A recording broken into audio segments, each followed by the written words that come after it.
Whoever put chocolate and bananas together is a genius. I mean, just look at the way all those chocolate chips are just staring at you. So I saw this video from Nara Smith and we're gonna recreate it today.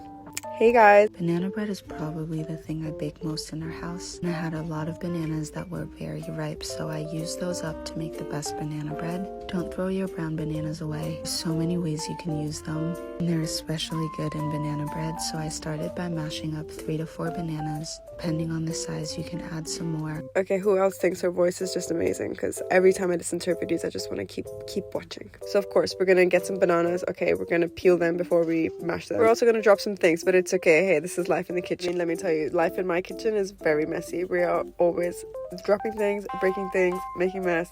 It's life. As long as you can clean it up after, who cares? So my grandma used to always make banana bread. She would always put walnuts in it, but when I tell you, she never put chocolate in it because, I don't know, I think people back in the day just didn't understand chocolate chips. I'm obsessed with chocolate chips. Do you know how many times you guys are going to see chocolate chips? Just wait and watch. So my grandma used to always make this banana bread recipe, which was so simple to make, and I'm not even kidding, it's basically the same thing. I feel like banana bread has like a universal recipe that everyone can just follow. And obviously on the screen you can see me just mashing the banana. I mean, it's pretty simple, guys. Anyone can do this. And you know Nara, like, she's doing it on the board, so I'm gonna do it on the board. Like, normally growing up I would do it in the bowl, but this is Nara Smith's video and we're gonna do what Nara Smith says. Oh, look at that guy. Come back here so I can mash you up. And as you're mashing these bananas, I'm gonna tell you guys, listen, you need 4 bananas.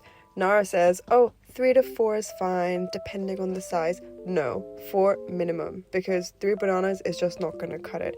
Unless you don't like the flavor of banana, but then why are you even here? This is a banana safe zone, a banana appreciation society. We love bananas, okay? So you guys saw how long it took to mash the bananas. Not that long. You don't want to take longer than this because then it's just gonna be like baby food and we do not want that. We are here for the texture. Cracking in an egg. Instead of sugar, I use some maple syrup, some vanilla extract, melted butter. However much cinnamon your heart desires, give that a really good mix. So her eggs are blue. She has blue eggs. I don't have blue eggs. I have a regular egg. I think she said they're like duck eggs or something. But guys, I mean, just use regular eggs. It's the same thing. And I'm really not the kind of person that's going to measure your vanilla. So just kind of like put it in there. It's fine. Light brown sugar next. I love these little measuring cups. They bring me so much happiness. Oh yeah, my girl said all the cinnamon my heart desires. I love cinnamon. Thanks, girl. So I just put in like, you know, unmeasured amount because who needs to measure cinnamon?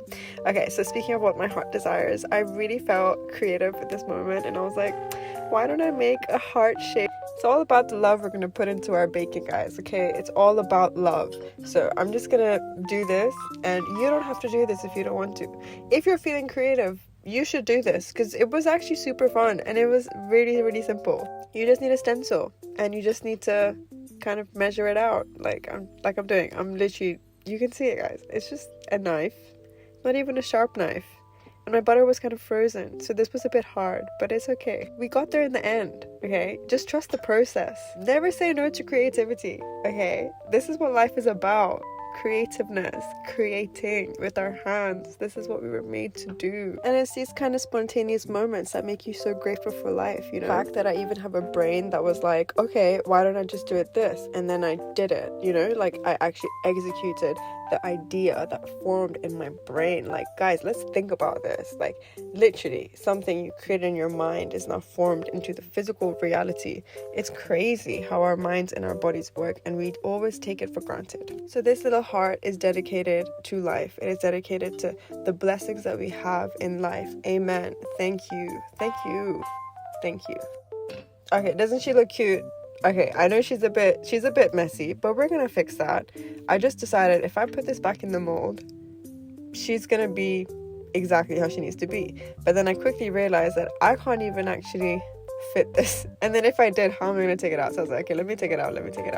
And then voila, it's like, look at that. Perfect heart. Look at that, guys. This is it. It's the little things, okay? And watching this heart melt, it was like, oh, so cute. And I was literally like bathing the heart in butter. It's like, this is why baking tastes so good, because of all the effort that we put in there. Now all that effort is gonna go into this bowl. So literally I've put a heart of butter into my banana bread. Okay, This is what makes it so good and so delicious. Irreplaceable. Irreplaceable. If you can do this, please do, because I swear to God, it adds all the difference. So yeah, I mean, now we're just gonna mix everything together. It's the easiest recipe you could ever come up with, guys. The banana bread is like bish bash bosh done, you know. So bananas in there, butter is in there, sugar is in there, cinnamon that my heart desires is in there. Okay, I mean, vanilla, boom, egg, all that good stuff. We are all there. So I'm mixing it. All those lumps are the banana. So don't watch that. And I'm literally using the same fork that I used to mash the bananas. Before adding in some baking powder and baking soda, I like this recipe because everything stays in one bowl, so less cleanup. I add some flour to that, give that really good. I mean, how cute are these hearts, right? So I've got the flour in, we're gonna mix it in. And like Nara said, we mix it all together in one bowl. So that's what we're gonna do. Put the flour in there, get your spoon, and just mix it up. When you add the flour, it essentially gets hydrated with the batter, and that creates gluten. When you have gluten in your mixture, it allows your cake to rise, to have a crust, and to have bubbles inside. And this is kind of why people say sometimes when they're cooking, like, oh, don't overmix the batter. It's because the more you mix it, the more gluten you create, and that can affect the texture that you're gonna have. I mean, this already looks appetizing to me. I don't know about you. The moment that I've been waiting for, guys, this whole time. And then I usually add some chocolate chips or nuts to the mixture and make I mean, so I basically followed what she did. She didn't put any nuts in, so I didn't put any nuts in. However, next time I make this banana bread, I'm definitely going to put in some walnuts. I think it just gives it some extra texture, a bit of crunchiness with the soft, you know? And yeah, we're just going to mix this all together. Make sure that all those chocolate chips are evenly distributed throughout the batter. Otherwise, you're going to have a cluster of chips in one section and not in another.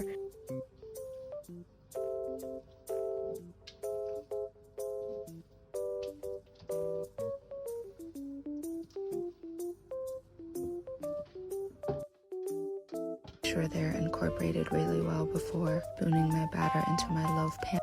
So to cut the cooking time lower, I basically decided to make mini loaves because A, they're super cute, and B, my banana bread's going to cook faster, which means that I'm going to eat it faster. So, you know, it's a win-win situation, girly.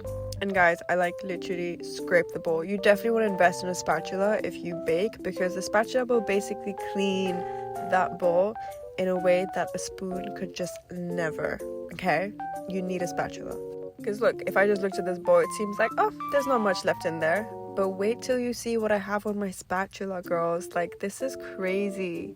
That's like a whole extra slice of banana bread, okay, that we're not gonna miss out on. So yeah, get yourself a spatula. And once you've got all the batter into the pans, you basically just wanna smooth the top out, because if you don't smooth it and it's all lumpy, it's just gonna look really ugly when you bake it. You need to make it look pretty, okay? So I've taken a bit of peanut butter and I swirled it in. I would recommend to put more because I thought this would be enough. It wasn't. I feel like if you want that peanut butter flavor, which is what I wanted, because you know, banana, chocolate, peanut butter, that's like the holy trinity, you definitely need to add more peanut butter and then just kind of mix it in so it kind of merges in. And then I topped it off with a bit more chocolate chips just for aesthetics. And then popping it in the oven for about an hour. Usually I would let this cool completely in the loaf pan, but we couldn't wait today, so I cut a slice and top it with some butter. The reason I'm putting foil on top is so that the chocolate chips do not burn when they're in the oven, okay? Make sure you do that. So they're all baked now, and oh my gosh, look at how good they look. It's amazing, guys, what you can do in the kitchen. Oh my gosh. So I always like to touch first, do the touch test, okay? So you touch your baked goods, and if it springs back, that means it's ready, okay? But obviously I can't just rely on that. I have to stick a knife in there and make sure it comes out clean. And then I'm gonna take this tray out and just leave it to the side. It's very tempting to eat it, but I can control myself, okay? I don't need to dig into this straight away. I'm gonna let this cool down and then I'm gonna eat it. So I really recommend getting these rubber / silicone baking tins. They're super cool. Okay, not only are they cute colors, but the way that this just comes out of the pan is ridiculous. Like, the way that it literally doesn't stick. I don't have to add any baking parchment. I didn't have to do anything, and it just comes straight out, and it's so easy to clean, and you can put them in the dishwasher. It's a win-win. So I think you can get them like anywhere really. I got these on Amazon. If you are interested in the ones that I have, you can go to my link below, okay? And the banana bread turned out so well, guys. Like, I was super happy with the way it turned out. I think it looks great. It tastes amazing. It was honestly like delicious. So thank you, Nara, for your recipe. It's amazing. Highly recommend. And if you're feeling generous, you should definitely share it with your friends. However, in this case, I did not share it with anyone apart from my boyfriend, because we live together. So, you know, I mean, there was no way of getting out of that. Look at how delicious this looks, and they're so cute. I just love mini things, and mini loaves is like my new thing. I'm actually thinking to make these on Christmas. I know it's like a bit early to be thinking about Christmas, but when are we not thinking about Christmas? I think this is going to be a great way for me to gift some friends and family during the holiday season some cute little banana bread loaves. I'm gonna make sure to get some packaging and just make it look adorable. So once your bread is all cooled, you're gonna slice it up, okay? And look at that, guys. Look at that. The gluten is glutening, okay? We see a nice crust. We see nice air pockets. We see a structure. We see a rise. It's definitely not dense. That's what I love about this, because sometimes banana bread can be very dense. This one was super light, super fluffy, and you can see I'm eating it now, and I'm just like, yes, this is it. This is it. So yummy. Chocolate chips add all the difference. Don't miss out on that part, please. Do not miss out. And once you slice it up, you can see it's so soft, super moist, and just kind of like the most delicious thing I've ever had. Okay, so you need to make this recipe right now. It's honestly the most delicious thing, and it lasts for ages. It lasts for like a week. You can freeze it, up to you. I genuinely will not freeze this because it's too good. It's too good to freeze. I need to eat it all whilst it's fresh. But you do you, honey. Another thing you can do is you can actually have it for like a quick breakfast. I am notorious for never eating breakfast, so this is perfect for me because I can literally just grab and go. The other thing that I did is I stashed it at my workplace, and that allowed me to save money on snacks because I wasn't spending the money, and I was just literally eating my homemade banana bread. Like, how wholesome, guys, okay? But I mean, I cannot stress enough how delicious this is. Even when I'm trying to pack it up, I'm like eating it. I'm picking up the chocolate chips and I'm eating it because it's so good. So please make this recipe. You definitely will not regret it. This was amazing. I had a great day baking, as one does always. Thank you so much for tuning in. Until next time, see you. Bye.